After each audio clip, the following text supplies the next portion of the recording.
تیرا کلام رہے گا قائم پہاڑ جب نہ رہے خدایا، تیرے منہ کی ایک بات بھی ٹلے گی نہ چاہے کچھ بھی ہو، تیری مانند یہ ہے زندہ سونے سے بھی قیمتی، میرا دل یہ دے گواہی ہے یہ کتاب عظیم، نازل کرے اپنا کلام شکستہ دلوں کو سکون ملے، تاریکی دور ہو میری راہیں روشن کر، دل اپنا کلام کثرت سے اے خدا بدل دے، رہائی دے کثرت سے پھل ملاؤ، کلام رہے گا قائم پہاڑ جب نہ رہے خدایا، تیرے منہ کی ایک بات بھی ٹلے گی نہ چاہے کچھ بھی ہو۔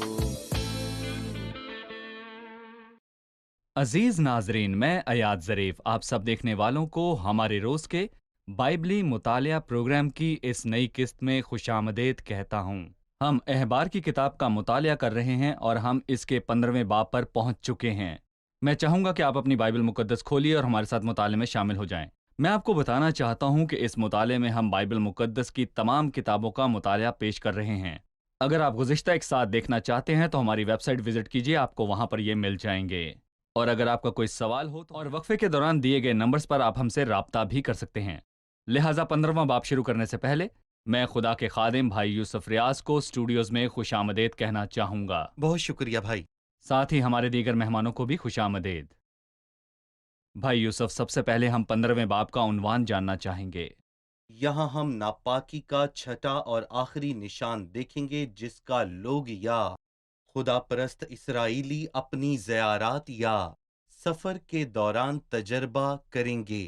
ہم نے اب تک احبار کی کتاب میں 3 باتوں کو دیکھا ہے۔ پہلے باب سے 7ویں باب تک قربانیوں کے تعلق سے، 8، 9 اور 10 میں ہم نے کاہن اور کہانت کو دیکھا، 11ویں باب میں ہم نے ناپاکی کے نشانات دیکھے جو دنیا کے فرق کو ظاہر کرتے ہیں۔ بہرحال میں یہ کہوں گا کہ خدا پاک ہے اور اس کے لوگوں کو بھی پاک ہونا چاہیے۔ ہم نے کھانے پینے میں ناپاکی دیکھی، ہم جو کچھ کھاتے ہیں وہ ناپاک بھی ہو سکتا ہے، اس لیے ہمیں محتاط رہنا ہے۔ ہم نے 12ویں باب میں دیکھا کہ آدمی جنم سے ہی ناپاک ہے۔ ہم نے دیکھا کوڑ میں بڑی بھیانک ناپاکی ہے جو آپ کے بدن پر حملہ آور ہو سکتی ہے، یا کپڑوں کو لگ سکتی ہے، یا گھر پر حملہ کر سکتی ہے، اور آخر میں ہم دیکھتے ہیں اس کی چھٹی تصویر بدن کے اخراج کی تصویر، یعنی جو کچھ بدن سے باہر نکلتا ہے، جسے یہاں جریان کہا گیا ہے۔ اور میں یہ کہنا چاہوں گا کہ یہ لفظ یہاں بارہا بار دہرایا گیا ہے۔ یہ باب جریان سے متعلق ہے، یعنی بدن سے اخراج۔ صحیح، شکریہ۔ اب میں کچھ آیات پڑھوں گا، اس کے بعد آپ سے سوال پوچھوں گا۔ اور خداوند نے موسیٰ اور ہارون سے کہا کہ بنی اسرائیل سے کہو کہ اگر کسی شخص کو جریان کا مرض ہو تو وہ جریان کے سبب سے ناپاک ہے، اور جریان کے سبب سے اس کی ناپاکی یوں ہوگی کہ خواہ دھات بہتی ہو یا دھات کا بہنا موقوف ہو گیا ہو، وہ ناپاک ہے۔ جس بستر پر جریان کا مریض سوئے وہ ناپاک ہے۔ جس بستر پر جریان کا مریض سوئے وہ بستر ناپاک ہوگا، اور جس چیز پر وہ بیٹھے وہ چیز ناپاک ہوگی۔ اور جو کوئی اس کے بستر کو چھوئے وہ اپنے کپڑے پانی سے دھوئے اور پانی سے غسل کرے اور شام تک ناپاک رہے۔ اور جو کوئی اس چیز پر بیٹھے جس پر جریان کا مریض بیٹھا ہو وہ اپنے کپڑے دھوئے اور پانی سے غسل کرے اور شام تک ناپاک رہے۔ اور جو کوئی جریان کے مریض کے جسم کو چھوئے وہ بھی اپنے کپڑے دھوئے اور پانی سے غسل کرے اور شام تک ناپاک رہے۔ اور اگر جریان کا مریض کسی شخص پر جو پاک ہے تھوک دے تو وہ شخص اپنے کپڑے دھوئے اور پانی سے غسل کرے اور شام تک ناپاک رہے۔ اور جس زین پر جریان کا مریض سوار ہو وہ ناپاک ہوگا۔ اور جو کوئی کسی چیز کو جو اس مریض کے نیچے رہی ہو چھوئے وہ شام تک ناپاک رہے۔ اور جو کوئی ان چیزوں کو اٹھائے وہ اپنے کپڑے دھوئے اور پانی سے غسل کرے اور شام تک ناپاک رہے۔ اور جس شخص کو جریان کا مریض بغیر ہاتھ دھوئے چھوئے وہ اپنے کپڑے دھوئے اور پانی سے غسل کرے اور شام تک ناپاک رہے۔ اور مٹی کے جس برتن کو جریان کا مریض چھوئے وہ توڑ ڈالا جائے، پر 24 برتن پانی سے دھویا جائے۔ اور جب جریان کے مریض کو شفا ہو جائے تو وہ اپنے پاک ٹھہرانے کے لیے 7 دن گنے۔ اس کے بعد وہ اپنے کپڑے دھوئے اور بہتے ہوئے پانی میں نہائے، تب وہ پاک ہوگا۔ और 8वें दिन वो 2 कुमरियां या कबूतर के 2 बच्चे लेकर खुदावंद के हजूर खैमा इज्तिमा के दरवाजे पर जाए और उनको काहिन के हवाले करे, और काहिन एक को खता की कुर्बानी के लिए और दूसरे को सोख्तनी कुर्बानी के लिए गुजराने, यूं काहिन उसके लिए उसके जरियान के सबब से खुदावंद के हजूर कफारा दे। भाई यूसुफ, बहुत सी बातें हैं, लेकिन ये बात बार बार लिखी है कि नापाक रहे, जिसे जरियान का मर्ज लाहक है, जो उसे छुएगा नापाक हो जाएगा। वो लोगों को और चीजों को नापाक कर देता है, और जिस चीज पर वो सवार होता है उसे नापाक कर देता है।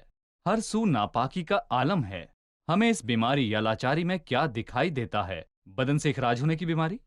मुझे खुदा के एक बंदे की बात अच्छी लगी जो पतरस से मुत्तलिक थी कि वो नेक नियति से ये कह सकता था कि कभी कोई हराम चीज मेरे मुंह में नहीं गई, क्योंकि ये ना खाना और वो ना खाना, ये कहना बहुत ही आसान है। लेकिन क्या पतरस या दुनिया का कोई भी शख्स ये कह सकता है कि खुदावन मेरे अंदर से कभी भी कोई नापाक चीज बाहर नहीं निकली? दर हकीकत इंसान के अंदर से उसकी गंदगी निकलती है जो हराम या नापाक है, और इसी से मुतल्लिक ये बाब है। और ये सच है कि इस बाब का लहजा पिछले दोनों अबवाब से जरा धीमा और नरम है। इसमें कोड भी है, और मैं ये कहना चाहूंगा जो उसकी मौजूदगी की सूरत में उसके कोड को जाहिर करता है, लेकिन वो बदन की कमजोरी पेश करता है। इसलिए कोड में एक शख्स खैमे से बाहर निकल जाता है और तन्हा रहता है और अकेला जीता है, जबकि यहाँ वो ये नहीं कहता कि वो खैमे से बाहर जाए, लेकिन शाम तक वो नापाक रहेगा और उसे पानी से गुस्ल की जरूरत है ताकि वो कुछ काम कर सके। इससे ये भी जाहिर होता है कि हम एक नापाक और गंदी दुनिया में रहते हैं। जो कुछ हमारे अंदर है वो नापाकी है, और हमें मोहतात होना है कि हमारे अंदर से क्या निकलता है, और उनके अंदर से भी जो दुनिया में हमारे पास हैं। मतलब तो यही समझ आता है कि कोढ़ लोगों को दिखाई देने वाले जख्मों को जाहिर करता है, चाहे वो बिल्कुल जिल्द का कोढ़ हो, मकान का कोढ़ हो या कपड़ों का कोढ़ हो। सही। गुनाह जो नजर आते हैं, जो लोगों के आगे नंगे हैं। सही। लेकिन मैं कहना चाहूंगा कि ये नापाकी अंदर की नापाकी है। वो जो मेरे आसपास हैं इसे महसूस करते या देखते नहीं हैं, लेकिन जैसे ही मुझे छू लेंगे नापाक हो जाएंगे। एक अंदरूनी नापाकी है और औरों को मुतासिर करती है। मैं यहाँ पर ये कहना चाहूंगा कि कोड़ी एक अरसे तक ही अपने आप को छुपा सकता है, आज नहीं तो कल वो मंजरेआम पर आ जाएगा। मंजरेआम पर बिल्कुल। लेकिन यहाँ कोई अपने जरियान के साथ हमेशा तक जीता रहे किसी को खबर ना वो होगी। औरों को नापाक करता वो है। औरों को नापाक करता है। इसका अक्स हम उस वाक्य में देखते हैं जिसमें एक औरत को खून जारी था, जो मरकज के 5वें बाब में दर्ज है। शुक्रिया भाई, हम यहाँ एक वक्फा लेंगे और फिर दोबारा हाजिर होंगे।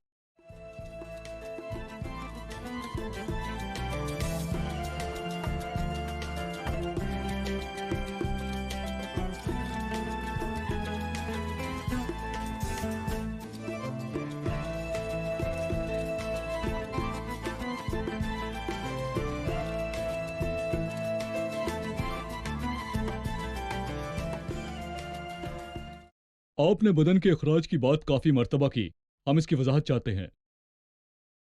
बदन के खराज का क्या मतलब है?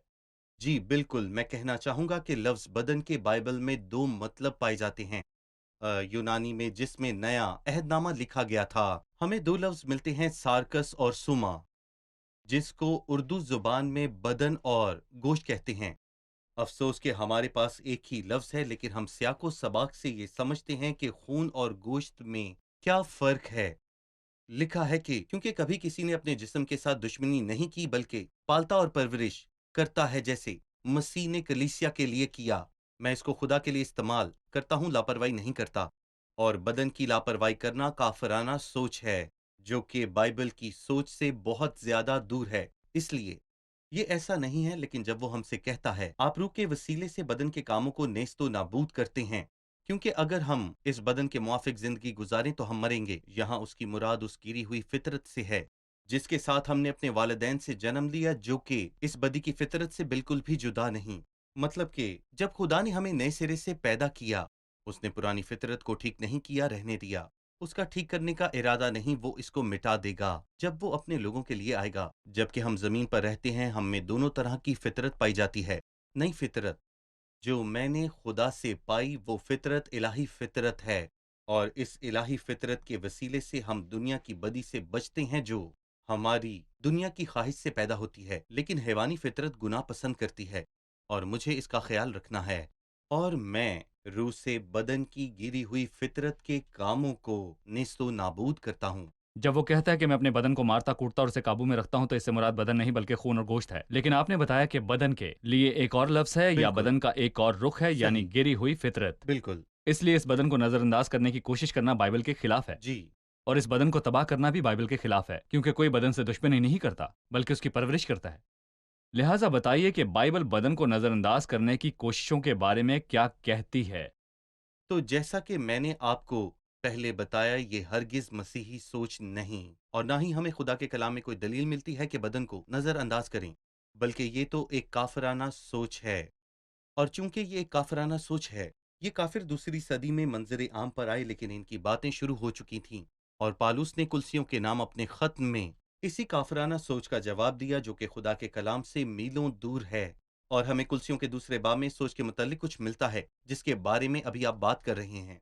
जब वो कहता है, जब तुम मसीह के साथ इब्तिदाई दुनियावी बातों की तरफ से मारे गए, तो फिर उनकी मानिंद जो दुनिया में जिंदगी गुजारते हैं इंसानी अहकाम के क्यों पाबंद होते हो, उससे ना छूना, ना चखना, ना हाथ लगाना, क्योंकि ये सब चीजें काम में लाते लाते फना हो जाएंगी, जो आदमियों के अहकाम के मुताबिक हैं। ये खुदावंद के अकायद नहीं हैं, इंसानों के अकायदो अहकाम के मुताबिक। इसका मतलब है कि उसे ना खाना, उसे ना छूना, उसे ना चखना। वो कहता है, इन बातों में अपनी इजाद की हुई इबादत, खाकसारी और जिस्मानी रियाजत से हिकमत की सूरत तू है। ये खुदा की मर्जी नहीं, झूठी खाकसारी है। किसी ने कहा खाकसार होना अच्छी बात है। बाकी आयात पर भी गौर करें। झूठी खाकसारी और बदन को नजरअंदाज करना, जिसके बारे अभी आपने पूछा, मगर जिस्मानी ख्वाहिशों के रोकने में उनसे कुछ फायदा नहीं। एक और तर्जुमे में लिखा है, जिस्मानी ख्वाहिशों की तस्कीन के सिवा उसका कुछ भी फायदा नहीं है। यानी जब मैं रूह और बदन को नजरअंदाज करता हूँ, तो नतीजा ये निकलता है कि गिरी हुई इंसानियत जिसको मैं खत्म करना चाहता हूँ, वो फिर मुझ में नजर आने लगती है। और कोई इस बात के लिए खुद पर 100% फख्र करता होगा कि आज उसने रोजा रखा है, और बाकी सबको भी ये जरूर बताएगा कि आज मैंने रोजा रखा है। लेकिन रोजा रखना खुद को मंजर से गायब कर देना है। इसलिए मैं तो खुद को मंजर आम पर लाना चाहता हूँ। इसलिए मैं गोश्त की फितरत को बनाता और संवारता और उस गिरी हुई फितरत को मुतमईन करता हूँ, लेकिन मुझे इसके बरक्स करना है। मुझे अपने बदन और गोश्त और खून की फिक्र करनी है, लेकिन अपनी पुरानी फितरत को जी उठने का एक मौका देना है। सो हमने फर्क किया कि गिरी हुई फितरत से मुकाबला करने की जरूरत है, और इस बदन के बीच जिसे तवज्जो की जरूरत है। जी बदन को काबू में करना गिरी हुई फितरत से निमटने से ताल्लुक रखता है, ना कि खून और गोश्त से, क्योंकि बिल्कुल कभी किसी ने अपने बदन से दुश्मनी नहीं की बल्कि इसको पालता सही। है। चलें बदन की गिरी हुई फितरत पर बात करते हैं। इससे मादा खारिज होता है, जी उसके काम होते हैं। बाइबल हमसे बदन के अखराज के मुतालिक बात करती है, यानी बदन का काम, जिसका एक अक्स यहाँ है, जरियान के मरीज के बदन से अखराज होना। सही। बाइबल इसके मुतालिक क्या कहती है? अगर हम गलतियों के खत के 5वें बाब पर वापस जाएं, तो वो हमसे रूह के फलों की बात करता है, और वो जिस्म के बातों का तस्करा करता है। क्या आपने इन बातों पर गौर किया है? रूह के फल, जो फल हैं, किसने इनकी खातर मेहनत की है? ये कुदरती हैं। एक सेब का दरख्त आपके लिए सेब पैदा करेगा, लेकिन पैदावार लेने के लिए आपको उसे पानी देना पड़ेगा। लेकिन वो रूह के फलों की बात करते हुए आपका जहन एक वर्कशॉप की तरफ ले जाता है, जहां शोर शराबे का माहौल है। सो वो हमसे गलतियों के 5वें बाब में रूह के फलों की बात करता है। सो वो हमसे इसी बाब में रूह के फलों की बात करता है। आए हम इस आयत को पढ़ते हैं, जिसमें वो उनका तस्करा करता है। अब जिस्म के काम साफ जाहिर हैं, यानी हराम कारी, इसके बाद नापाकी, और फिर शहवत परस्ती, और इसके बाद बुत परस्ती, जादूगरी, अदावतें, हसद, गुस्सा, तफरके, जुदाइयां, बिदतें, बुग्ज, नशा, नाचरंग और उनकी उम्मीद। ये काफी लंबी फहरिस्त है, लेकिन वो साथ ये भी कहता है कि इनकी उम्मीद, मतलब कि इसमें और भी बातें आती हैं, गोया के पालूस कह रहा हो कि लिस्ट इससे भी ज्यादा बड़ी है। ये सारी बातें कहाँ से आती हैं? जिस्म से गिरी हुई फितरत से, जो हमारे अंदर है। सही, शुक्रिया। इस बाप को मजीद पढ़ें तो हमें एक औरत मिलेगी जिसे अखराज का मर्ज था। जी मतलब नापाकी का ताल्लुक मर्द और औरत दोनों से है। सही। मर्द और औरत दोनों जिस्म रखते हैं। जो कोई भी आदम से पैदा हुआ है गिरी हुई फितरत रखता है। लेकिन मैं पूछना चाहूंगा कि क्या इसकी मिसाल हमें नए अहदनामे में मिलती है? वो लोग जिनसे खुदावंद मिला, और जिन लोगों को ये बदनी कमजोरी, मेरा मतलब ये आर्जा लाहक था, मसीह ने उनका क्या इलाज किया? मुझे एक शानदार मौजज़ा याद आता है जो मरकस के 5वें बाब में दर्ज किया गया है। जब खुदावंद यीशु मसीह ने यरी की बेटी की बीमारी के मुतल्लिक सुना तो वो राह में था और एक औरत जिसे 12 बरसों से खून जारी था वो उससे मिली। बाइबल में जो बात लिखी गई वो दिल पर लिखने वाली है। मैं चाहता हूं कि आप गौर करें। लिखा है, और कई तबीबों से बड़ी मुसीबत उठा चुकी थी और अपना सब माल खर्च करके भी उससे कुछ फायदा ना हुआ था, बल्कि ज्यादा बीमार हो गई थी। इस वाक्य में 3 से 4 बातें दिखाई देती हैं। उस औरत के पास जो कुछ था उसने खर्च कर दिया, और दूसरी बात यह है कि उसने दुख उठाया, और तीसरी बात यह है कि उस औरत को कोई फायदा ना हुआ। उम्मीद है कि यह बात यहाँ खत्म होगी कि उसने खर्च किया, दुख उठाया, लेकिन फायदा ना हुआ, बल्कि उसकी हालत और बिगड़ गई। लेकिन उस औरत का ईमान कामिल था।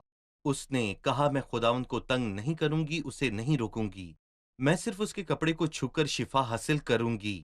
उसने फौरन खुदा की पोशाक को छुआ और उसने अपने बदन में महसूस किया कि उसकी बीमारी चली गई, वो शिफा पा गई। ये बात जानी जाती है कि जो कोई इस जरियान की बीमारी से दो चार होता, जिसे भी छूता उसे नापाक कर देता। जब वो मसीह को छूने वाली थी, जी, एक बड़ी भीड़ उस पर गिरी पड़ती थी। उसने जरूर सब लोगों को छुआ होगा। लिहाजा सही। उन लोगों के साथ क्या हुआ, और क्या यह मुमकिन था कि ये औरत मसीह को भी नापाक कर देती? इस पर आप क्या कहेंगे? ये मसीह की अजमत है। उसने मत्ती 8 में कोड़ी को छुआ।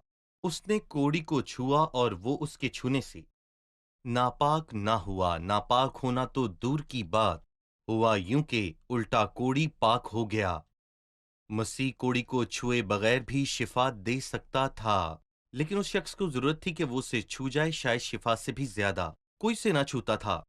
मुझे नहीं पता वो किसका भाई था, खावंद था या बाप था या बेटा था, मगर जो उसके करीब तरीन थे वो भी उसे छूने से गुरेज करते थे। इसलिए मसीह ने छुआ।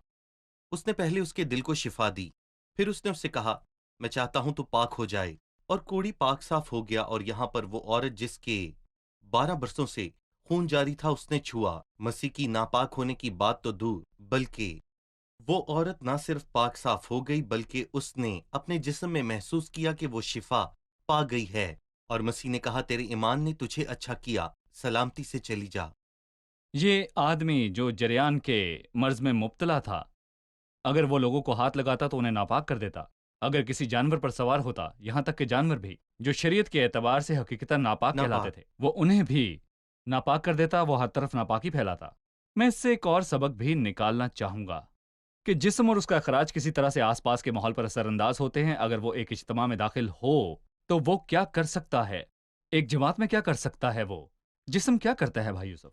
देखें, जब वो हमसे येसाया के 6 बाब में ये बात करता है, और येसाया नबी बाइबल के अजीम तरीन नबियों में से एक है। उसने 66 अबवाब लिखे। उसने 66 अबवाब पे मबनी एक किताब लिखी। वो 64वें बाब में कहता है, हम सब के सब ऐसे हैं जैसे कि एक नापाक चीज, और हमारी रास्तबाजी एक नापाक लिबास की मानिंद है। मैं एक और हवाला देना चाहूंगा जो अय्यूब के 9वें बाब में दर्ज है। अय्यूब इस बाब में कहता है, अगर मैं अपने हाथ बर्फ के पानी से भी धोऊं, ओ ये सितम है, या अपने हाथों को कितना ही साफ करूं, तो भी तू मुझे खाई में गोता देगा और मेरे ही कपड़े मुझसे घिन खाएंगे। किसी ने इसे ऐसे पढ़ा कि वो अपने कपड़ों से घिन खाता है। वो घिन नहीं खाता। मैं वो नहीं हूं जो कपड़ों से घिन बल्कि खाता मेरे है। कपड़े मुझसे घिन सही खाते हैं। कहा। मगर ऐसा क्यों है? क्योंकि जैसा आपने पहले कहा, कोई भी अगर नापाक चीज को छूता है, नापाक हो जाता है। गोया ये कपड़े जैसे ही मैं इसको पहनता हूं, ये नापाक हो जाते हैं। और अगर देखें तो एक आदमी नापाकी की कैसी जड़ है, ना अपने हाथ को बर्फ के पानी से धोने से और ना ही अपने हाथों को खोलते हुए तेजाब से धोने से, बल्कि मसीह का खून हमें पाक और साफ करता है। शुक्रिया। हम यहाँ एक वक्फा लेंगे और फिर दोबारा हाजिर होंगे।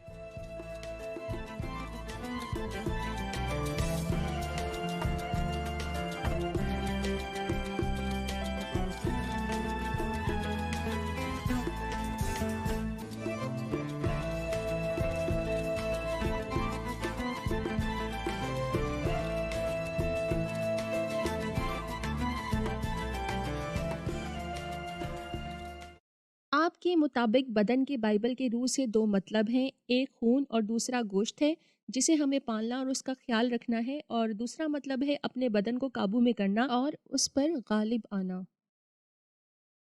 جی بھائی۔ میرا خیال ہے کہ ہم اس بارے میں رومیو کے 8ویں باب میں پڑھتے ہیں۔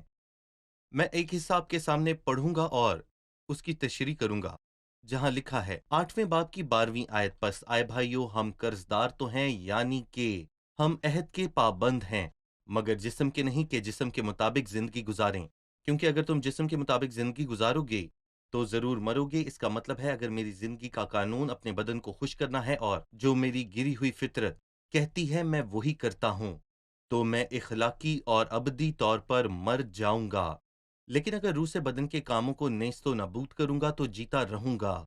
لیکن ہم یہاں دیکھتے ہیں کہ پاک روح بدن کے کاموں کو ہماری جگہ پر نیست و نابود کرتا ہے، بلکہ ہم خود ان کاموں کو نیست کرنے کے ذمہ دار ہیں اگر ہم روح سے بدن کے کاموں کو نیست کرتے ہیں، کیونکہ پاک روح ہماری جگہ پر یہ کام نہیں کرے گا۔ ایک اور بات ہے، اور میں یہاں پر کہوں گا، ہم ان بدن کے کاموں کو اپنی طاقت سے پاک روح کی مدد کے بغیر نیست نہیں کر سکتے۔ اس لیے اگر روح سے آپ اپنے بدن کے کاموں کو نیست کرتے ہیں تو عملی طور پر اسے کیسے کریں گے؟ کسی نے بہت اچھی بات کہی کہ مقناطیسی حد میں کام کرتا ہے اور اس کی حد سے باہر کام نہیں کرتا۔ مقناطیس تو ہے لیکن کیلیں یہاں سے بہت دور ہیں، وہ مقناطیسی قوت سے باہر ہیں، اس لیے وہ انہیں کھینچ نہیں پاتا۔ جب مقناطیس اٹھائیں تو مقناطیسی قوت آپ کے پاس ہوتی ہے اور مقناطیس سے وہ ٹکڑے سب آپ کے پاس آ جاتے ہیں۔ یہاں ایسا ہی ہے، پاک روح کے کام کرنے کا بھی ایک طریقہ ہے اور وہ اس سے ہٹ کر کام نہیں کرتا۔ پاک روح کے کام کرنے کا قانون، جتنی دیر تک آپ خدا کے کلام کو پڑھتے، آپ پانی کی ندیوں کے پاس رہتے ہیں۔ اگر میں مسیح کے بارے میں سوچتا ہوں اور اگر میری رفاقت خدا کے فرزندوں کے ساتھ اور اس کے مقدسوں کے ساتھ ہے، اور اگر میں ہمیشہ ایسے ہی ماحول میں رہتا ہوں، تو میں مقناطیسی قوت حد کی میں ہوں۔ جو پاک روح کی حد ہے، میں اس کے کام کرنے کی حدود میں شامل ہوں۔ میں اس طرح نیست کر سکتا ہوں، اپنی قوت یا قانونی یا پھر عددی رویے کے وسیلے سے نہیں۔ میں بدن کے کاموں کو نیست کرتا ہوں، کبھی نہیں۔ میں پاک ماحول میں موجود ہوں، جیسا کہ ہم نے اس سے پہلے تخصیصی مینڈھے کے بارے میں پڑھا۔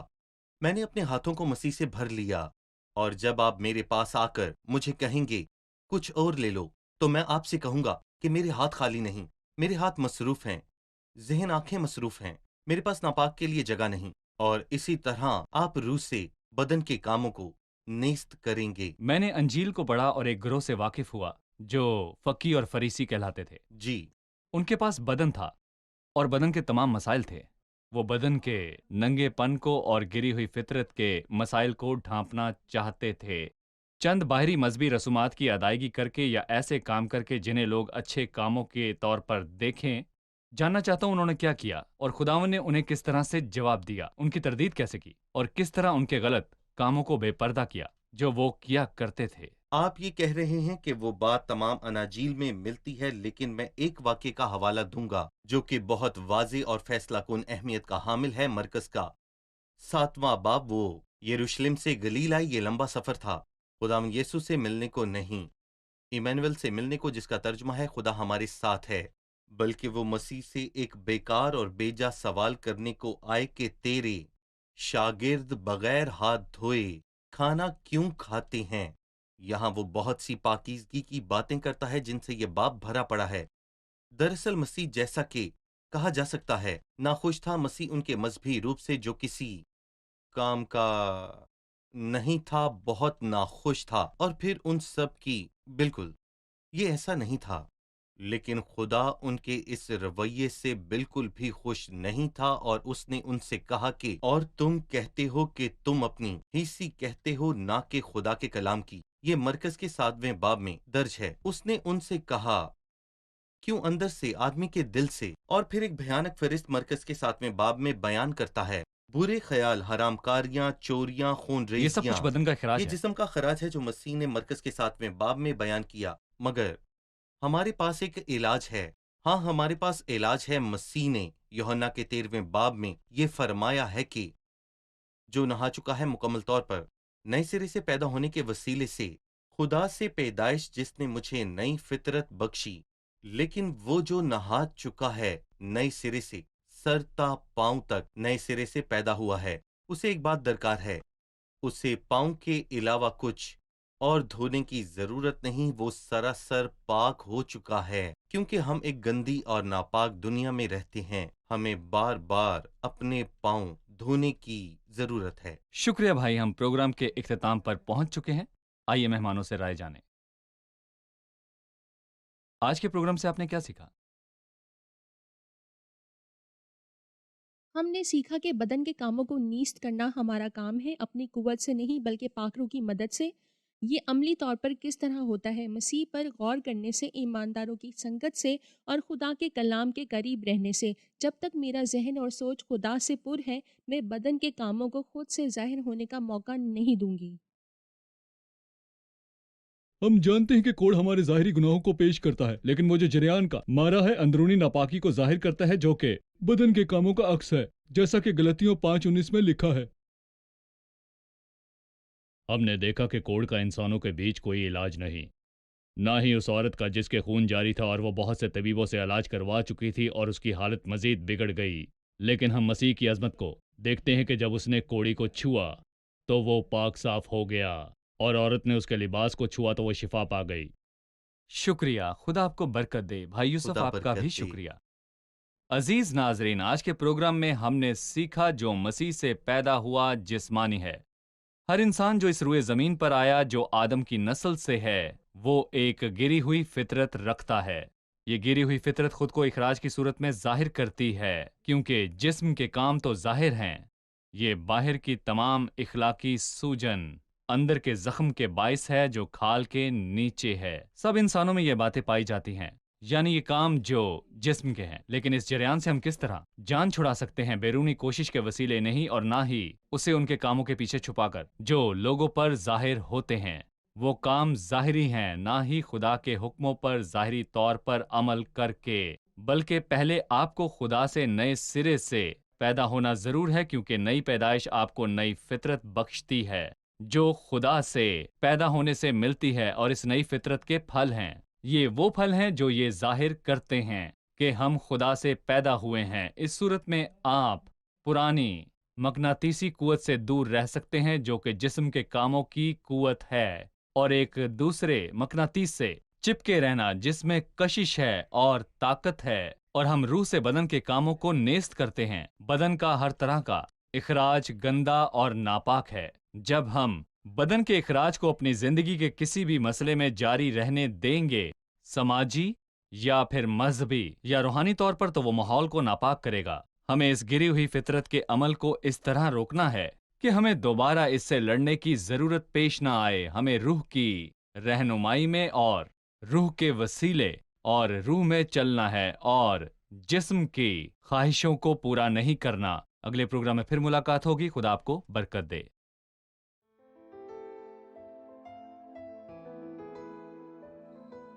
تیرا کلام رہے گا قائم، پہاڑ جب نہ رہے خدایا، تیرے منہ کی ایک بات بھی ٹلے گی نہ، چاہے کچھ بھی ہو۔